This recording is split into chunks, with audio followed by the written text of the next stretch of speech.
Let's begin our Bible study tonight with a word of prayer. Lord, we just ask now for your presence here. Lord, lead us and guide us as we study together. Help us to grow in our understanding, Father, and help us to be able to engage more effectively as witnesses with those around us, especially those of other faiths. In the name of Jesus we pray. Amen. All right, we're going to continue. Last week where we left off, we were talking about the beliefs of, or if you will, if you want to use that term, the doctrines of Hinduism, particularly of Vedic Hinduism. And the reason that I keep emphasizing that is because Hinduism has changed tremendously through the years. Some would argue it's evolved. I will say this, Hinduism has been reformed on at least two occasions, and those reforms were pretty major and made pretty major changes. So when we're talking now about Vedic Hinduism, we're talking about Hinduism as it was originally practiced for many thousands of years and still is practiced among certain sects of Hinduism even today. So it's important to make that distinction because later we're going to be talking about some of the fine-tuning that's happened in the world of Hinduism through the years, particularly in the 20th century. So last time we were together, we talked about two of the major doctrines of, well, at least I think we got as far as to the third one here. Hang on just a minute.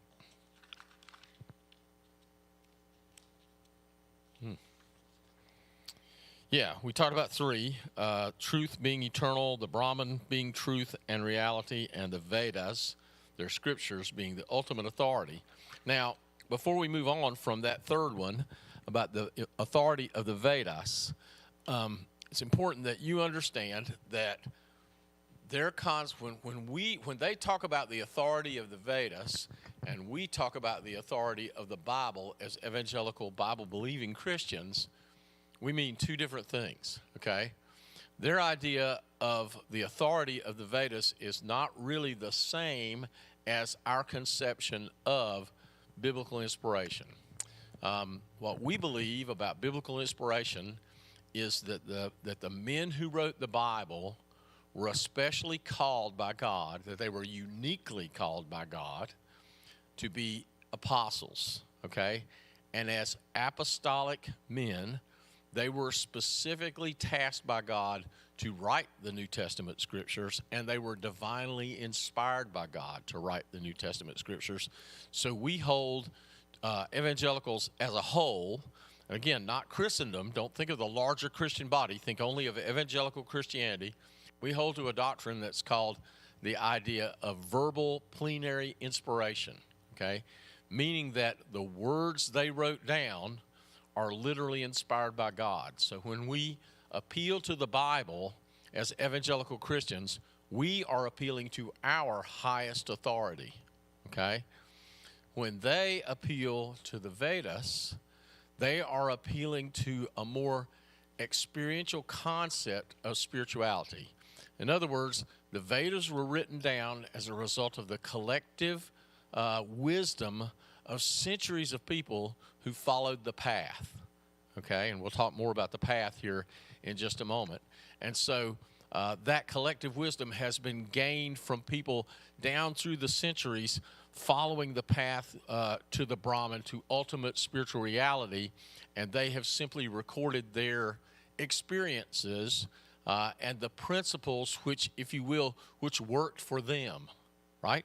So if you actually talk to a person, if you can find one who is still a practitioner of Vedic Hinduism, they will tell you there is no ultimate hard and fast rule, okay? Because the Vedas are ultimately guidelines or guideposts, but not understood as being inflexible, right? Not, in other words, they don't think of it in the same terms that we do. For example, as an evangelical Christian, I'm not of the mindset that I get to rewrite what has already been written, okay? Our faith tradition has been handed down to us. We quote the Apostle Paul when he talks about the faith once and for all delivered to the saints, right?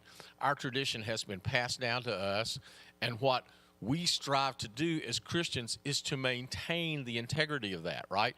Down through the centuries, not wavering, not changing, but holding to holding steadfastly to the word that's already been revealed to us.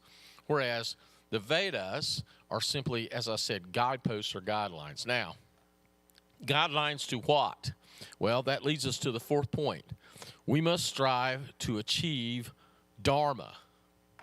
Okay? Dharma. Now, how many of you have ever heard the word Dharma? Okay? I had a friend who once told me, I was teaching this class a number of years ago, and he said, I've only heard the word Dharma twice. Once was in your class, and the other was while watching the television show Lost.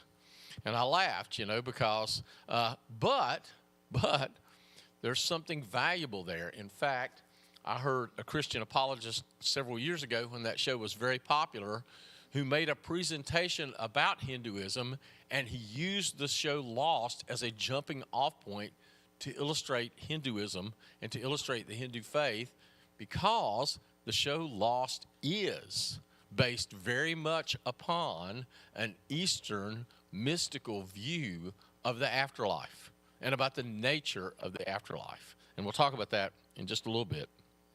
But anyway, we're seeking to achieve Dharma. Now, what is Dharma? Well, there is no single English word that I could come up with that I felt like adequately covered the meaning of the word Dharma.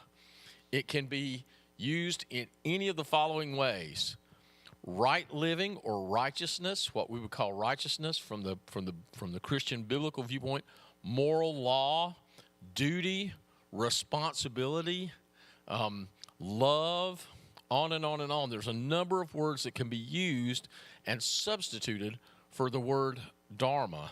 But ultimately, Dharma can be summed up as striving to do the right thing.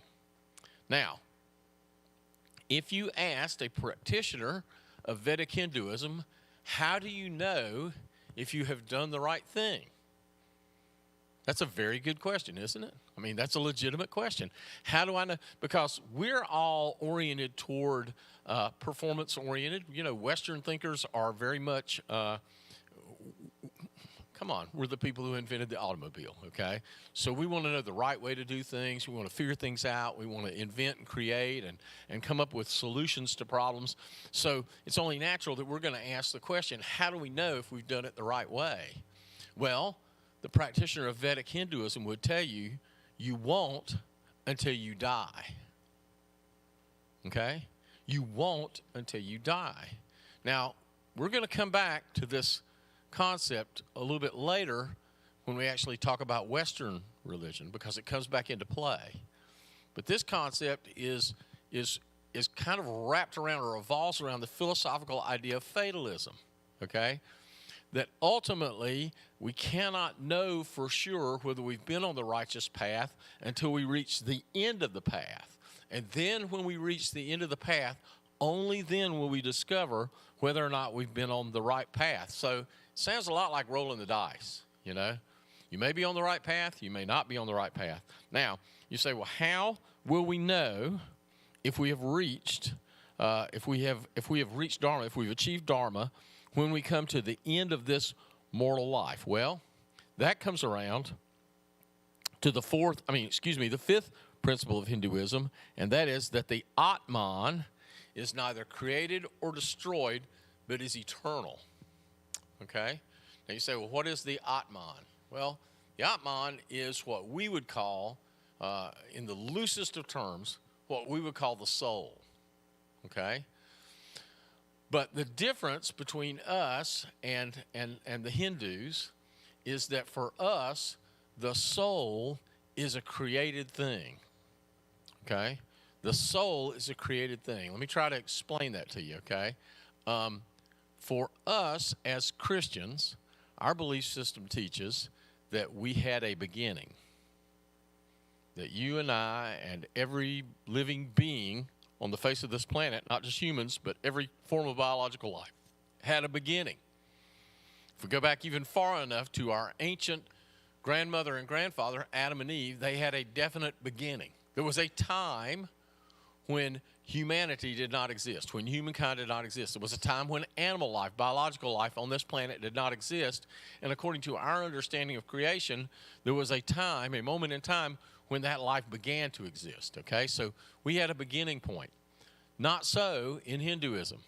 In Hinduism, you and I and all living things are eternal beings. Okay, we had no beginning.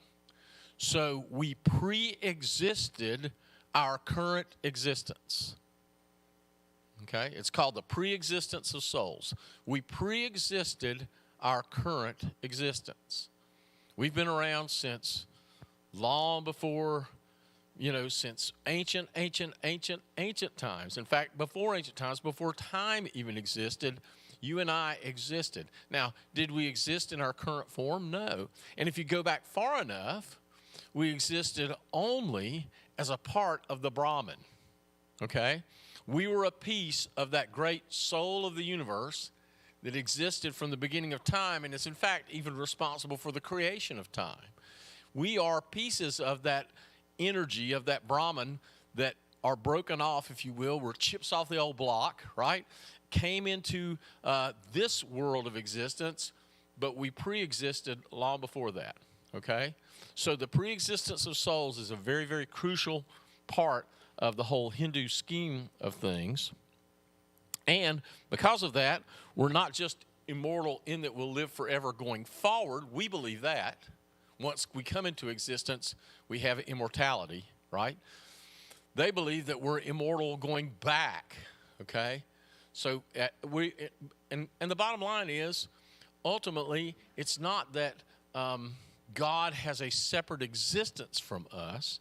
Again, it's that we are all part of God. We are all ultimately part of the Brahman, okay? Our spirits were once united as one great spirit. The individual soul is immortal. Now, here is what it comes down to for them. The actions of the soul, while residing in the body, require that the soul must reap the consequences of those actions in the next life. In other words, since the soul is immortal and will live on forever, it will come back the same soul in a different body. Okay? We call this reincarnation. Okay? But the Hindu calls it transmigration. It's literally, in their conception of it, it's the soul moving from one body to the next. In the same way that the birds migrate from one territory to another, we see them moving this time of year. It's getting too cold for them, so they're headed south, right? In the same way, the soul transmigrates from one residence to another, to another, to another, to another. And this is the Atman transferring from one body to another. Now, here is the goal, ultimately, for the individual soul. And that is what they refer to as moksha. Moksha means to be liberated. To be liberated. Because, truthfully, this cycle of death and rebirth and death and rebirth and death and rebirth is ultimately a prison. Okay? And if there could be said to be in Hinduism, if you could really say of it that there is a concept of a great battle between good and evil, because we think of good as being purely good, and we think of evil as being darkest evil, right? And we as human beings are caught in the war between those two forces, right?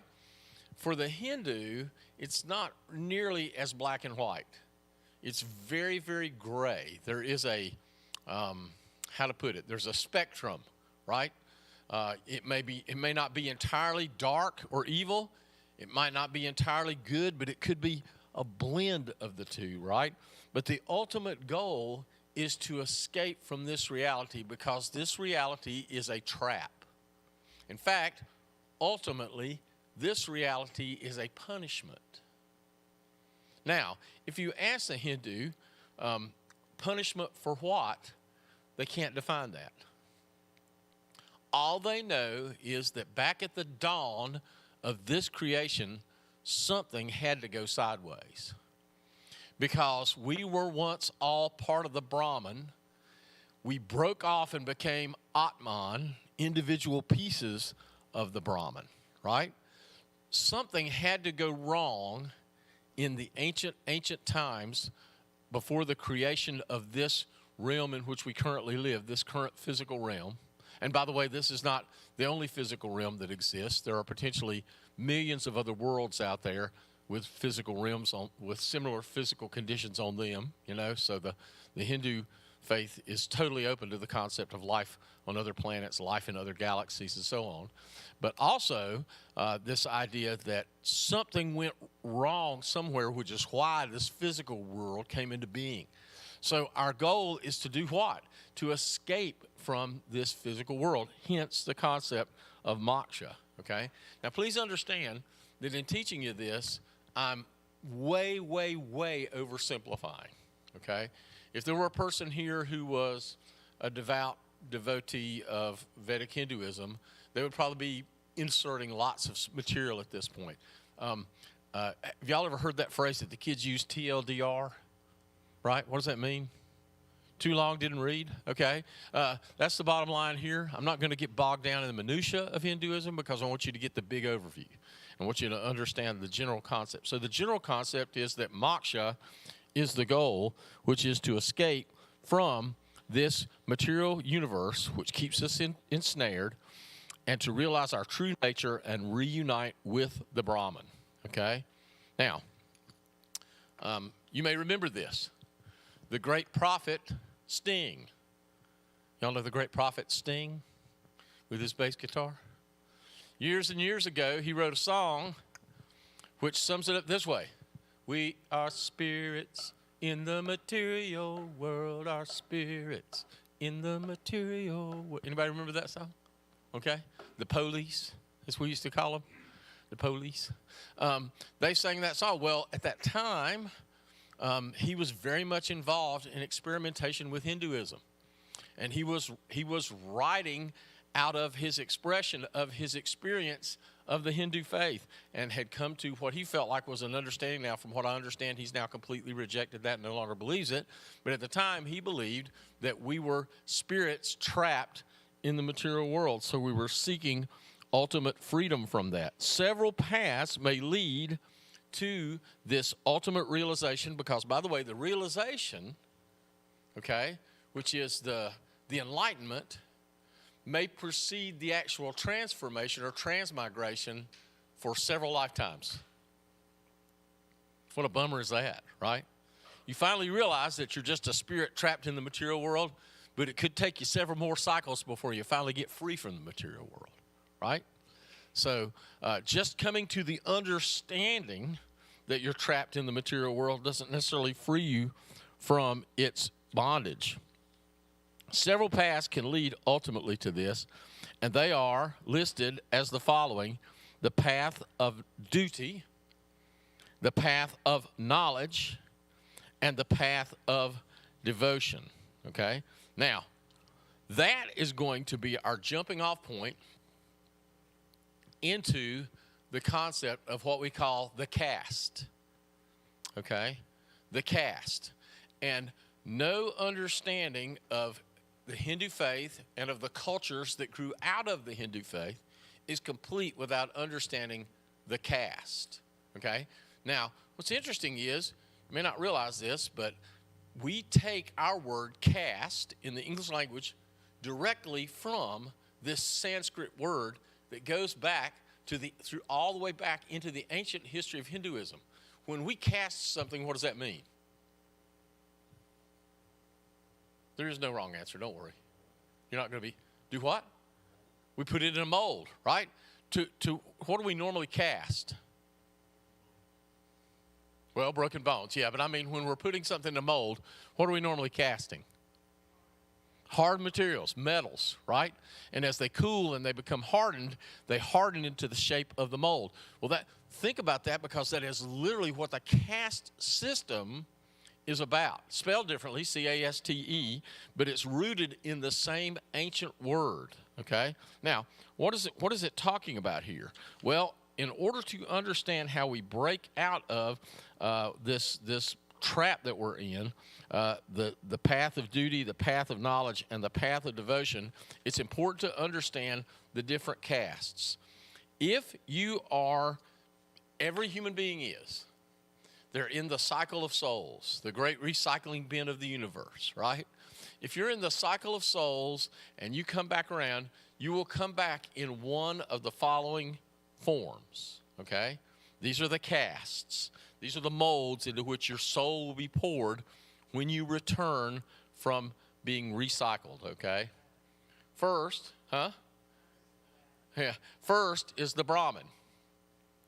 Not to be confused with the Brahmin in the sense of the great, giant, spirit in the sky kind of Brahmin, right? But this is the caste, which is the priestly, intellectual class. The Brahmin will have qualities of serenity, self-restraint, purity, forgiveness, uprightness, knowledge, realization, belief in God or gods. They will often serve as gatekeepers of the knowledge or understanding of spiritual things, provide intellectual advice to governing bodies, because there is no such thing as separation of church and state in these countries. They definitely have spiritual leaders that give a lot of input into their government and their leadership. They offer priestly services and religious leadership in various kinds of services, and they grapple with the fundamental questions of life. So in their world, I would be Brahmin, okay, as a pastor. That's the caste that I would be found in, okay? Kshatriyas, that's the warrior class.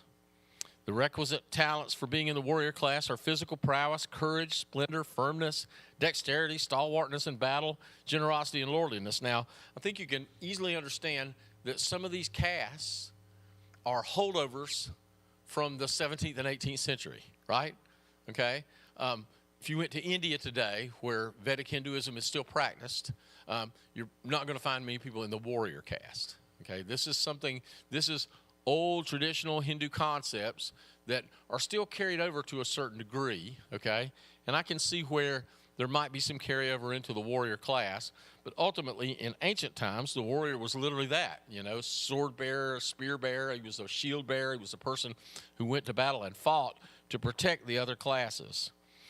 Vaishyas, which is the trade or the commerce class, what we would think of as the people who procure and provide goods and services so that society as a whole can lead a life of prosperity and of plenty. Now, apparently, in ancient India, these guys who belonged to this caste weren't very good at their jobs, okay? Because ancient India was, for centuries, in the grips of some of the most extreme poverty in the world. Today's India is a transformed place compared to the India of the 17th and 18th century when Christian missionaries went there.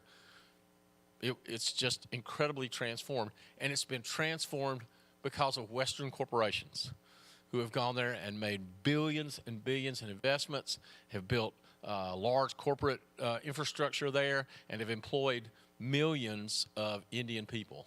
But there was a time when that nation was gripped in terrible poverty, in spite of the fact that they supposedly had a special group, a special caste of the trade commerce class. Reasons for that poverty are many, but again, don't think in terms of Hinduism as just in terms of modern history. Don't think of it as just the past few centuries. Go back far enough in your mind to a time when India was ruled by great kings and great princes and great princesses, and there was great power and there was great wealth, relatively speaking. Those ancient temples that you see dotted all over India, they were built at some point in time in history, okay? And they were built by people that had amassed great wealth and great power. So India has a very proud history. So there was the trade, commerce class. Then finally, the largest class, largest caste of all, is the Shudras, which is the agricultural or labor class. This is most of us. The vast majority of people would fall into this category. These are the people who, in ancient times, they tilled the land, they worked the field, they raised the cattle and the crops, okay? This included anyone not belonging to any of the other three castes. This was the catch-all caste. If you fell down through the other three castes, this is where you landed, okay? Was in the labor caste. This was by far and away, and still is, the largest caste group in India. Now today, the caste system isn't nearly as powerful as it once was. But there was a time when all of Eastern society, from India all the way over through Indonesia, that whole region of the world, what we call Southeast Asia, was very much in the grip of this system of thinking. It was the way they thought and the way that they lived. And here's the thing about it. You were fated to be in this caste, one of these four castes, because of what you had done in a past life, okay? This was part of your repaying your negative karma, okay, that you had accumulated in past living. So when you get recycled, you may come back, you may have at one time been in the intelligentsia, right? The priestly caste or the wealthy caste, the money changers caste. But if you were a bad money changer, right, or a bad spiritual leader, then you might get recast at the lowest level, okay? Now, again, important to recognize, and we're going to come to that, we're going to come to the reformers who changed Hinduism. In fact, some of them changed Hinduism so greatly that it became another religion completely other than the traditional Hindu form of religion. But we're going to come to the reformers who challenged some of these ideas and changed Hinduism in many ways for the better. Hindus acknowledge ultimately, on the most fundamental level, that there is one God without a second, the absolute, formless, and only reality known as the Brahman, the supreme universal soul. Brahman is the universe and is everything in the universe. The Brahman ultimately has no form and no limits. It is pure reality and truth. So in this sense, Hinduism is what we refer to as a pantheistic religion. God is not just in everything, God is everything, okay? So I know every rock and tree and mountain, right? Y'all remember the song, don't you? From the Disney movie, right? What was the name of that movie? Was it Pocahontas? I know every rock and tree and mountain has a name, has a soul, you know, all that stuff, right? Right? So this is, now that's American Indian spiritualism, but that is the essence of this concept of the Brahman. It captures it perfectly, right? That God is not just in everything, everything is God. However, at the same time, Hinduism is also polytheistic. And you say, well, how can that be? That seems like a contradiction in terms. Well, think about it this way, okay? God is a great oversoul who is everything and is in everything. But God is also so powerful that every so often his radiations, the very radiations that come forth from his being, create expressions of him that appear in bodily form. Okay? So in other words, this God is vast and powerful and almost unsearchable and unknowable. He's just an incredible super intellect, superpower out there floating around in the universe somewhere. But ever so often, this God's power is so great and so awesome that he manifests himself in some kind of earthly form, okay? Now, what do you think they call those earthly forms? Does anybody know? There's a term they have for it. There's no wrong answer. You're not going to get a bad grade. Avatar, correct, okay? God is so powerful that God will occasionally issue forth in some actual identifiable form, and they call those forms avatars, okay? And so down through the centuries, there have been many avatars. Let's talk about some of those right now. The first, of course, obviously, the most obvious form of God is the Brahman, who is the unknowable, unseeable, spiritual God who permeates everything, okay? So don't think about him when you think of the avatars, okay? when you think of the avatars, we start with the person who is really the second member of the Hindu Trinity, if you want to call it that, which is Vishnu, okay? Vishnu is the preserver. Vishnu is basically the one who holds everything together, okay? He keeps the universe and the world in harmony. Now, every so often, the universe gets out of control. This is taught by Hinduism. We think in terms of creation as being there was a time when things were formless and void, and God spoke and began the process of creation, began to shape something. In fact, we talk, as Christian theologians, speak of creation ex nihilo, right? Which, if you don't know what that means, in Latin that phrase means from nothing. So we tend to think of creation as having a definite beginning point, and God started with nothing. God spoke the something into existence, right? But their idea of creation is that creation itself is in a cyclical pattern, okay? The current creation that we currently live in has not always been the way it is. It's been destroyed and recreated many times over, similar to this idea of our bodily death and reincarnation, that creation itself has experienced many destructions and recreations, but it doesn't happen as often as it does with us, okay? That only happens once every several millennia. So again, a Hindu, even though they're spiritual and they believe in the existence of God, they're not agnostics, they're not atheistic, okay? But they believe that our universe is very ancient. They would have no conflict with the evolutionists and their view of the age and the order of the universe, because they believe our universe has been around for many millions of years and will just be destroyed and recreated at some point in the future. Vishnu is the preserver. Vishnu is called upon by the Brahma to come in and give order and form after a catastrophic event, okay? So after our universe as we know it, after our world as we know it has been recreated, has been destroyed, Vishnu comes in as the recreator, okay? He comes into the destroyed universe and kind of starts putting the pieces back together. So Vishnu, the preserver. The second one, of course, if there's a preserver, right? And if the world is continually in a cycle of death and rebirth, then there also has to be a destroyer, okay?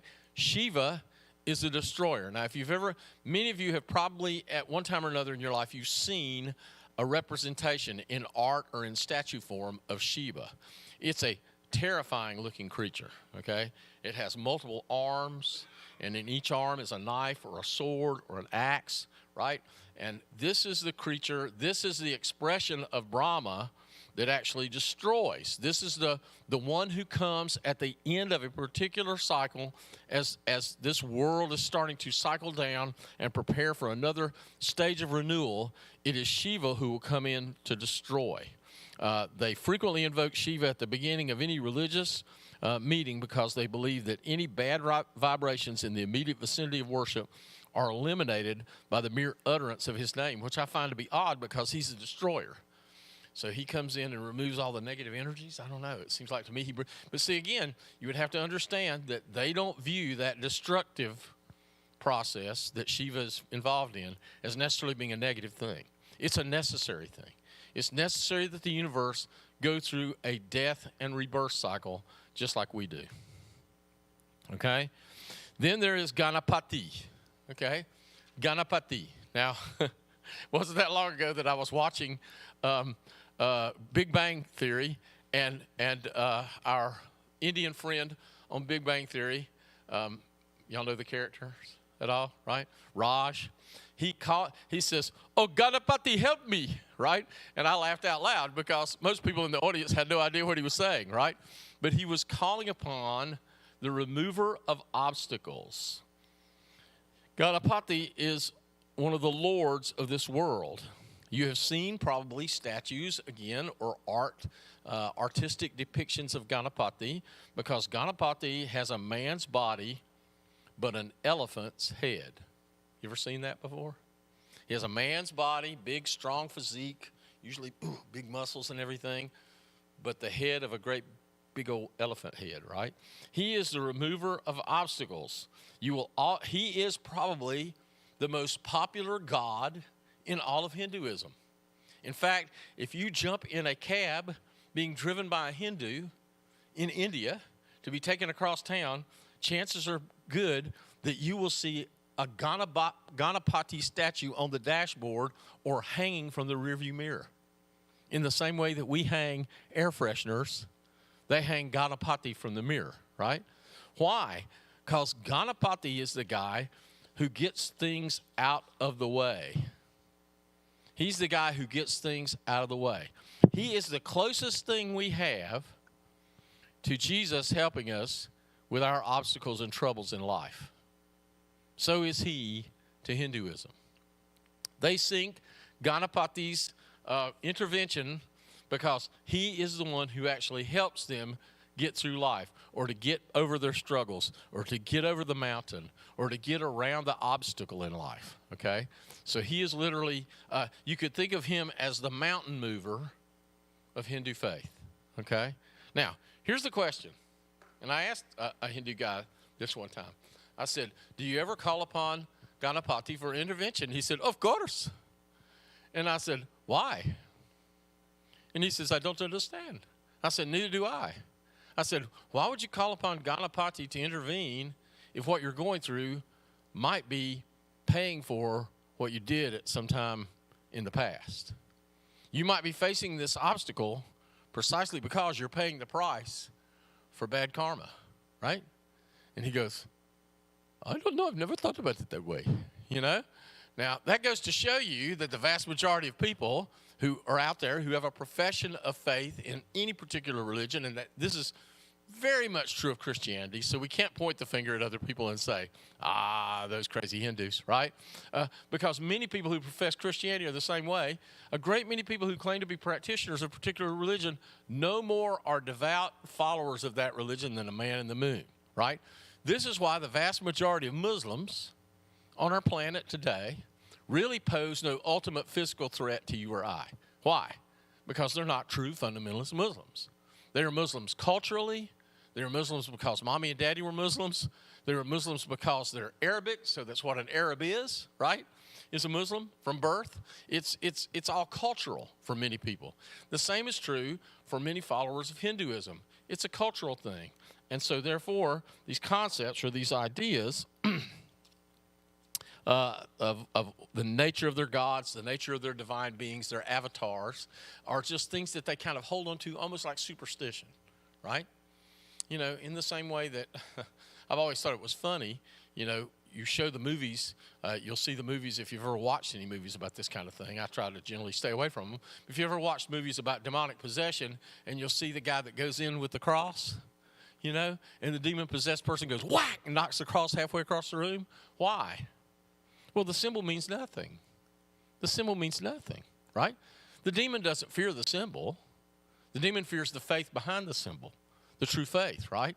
Well, the same could be said to be true, I think, of any religion. If you're not a devout follower, then it devolves into little more than superstition. And that's what it is for a great many people around the world. It's tradition and superstition. This is why in many countries around the world where Hinduism is practiced, it is not practiced in any kind of a pure way. It is often a mixture of Hinduism and very ancient folk beliefs, okay? Folk beliefs. And again, we can point the fingers at these people, but my grandma and grandpa had just as many folk beliefs as they had Christian beliefs, okay? They did, you know? My grandma, for example, when you were a kid, if you got a wart on your hand, how many of y'all ever had warts? Anybody ever had warts? A lot of people in here have had warts. I had several, okay? I had a couple that got really big. One was here on my palm one time. It was a planter's wart, huge thing, right? My grandma firmly believed that there was only one sure way to cure a wart. And I'll guarantee you that your grandmothers had some cures of their own. My grandma's cure was this. You had to wait till rainwater collected in the stump of a long dead tree. That rainwater had to sit there for several days until it cured. You then made a poultice out of the rainwater and you rubbed the wart with it, and within days the wart would fall off.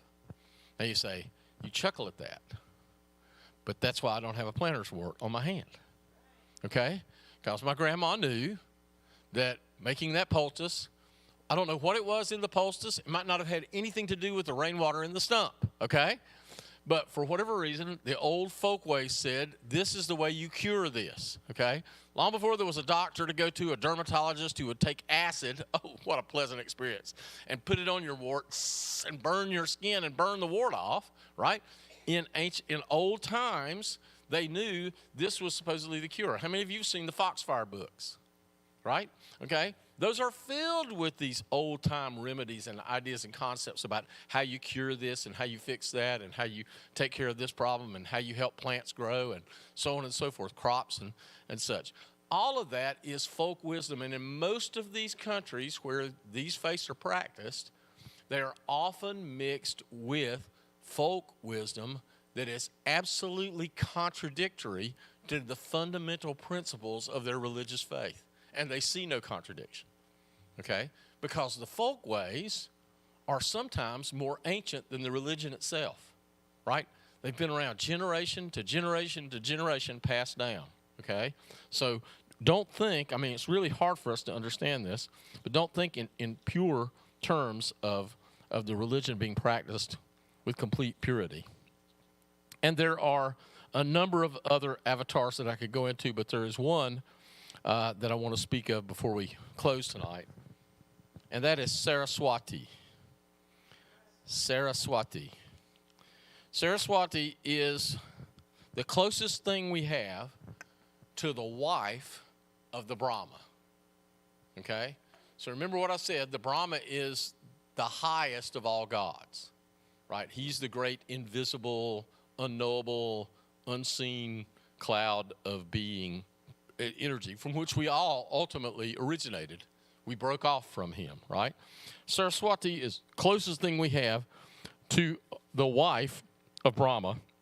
She is the goddess of wisdom and of learning and of music, okay? At the beginning of every school day, Hindu students will offer prayers to Saraswati because she will help them master their subjects. She is the goddess of learning. She is seen as the one who is ultimately the inspirer of all great art, hence music and painting and sculpture and all that kind of thing. And if you go back, and you know, it's really funny again, because like I said, we are so, our conception of Hinduism is so shaped by the 18th and 19th and 20th centuries of Indian history that we cannot really understand how far back this goes, okay?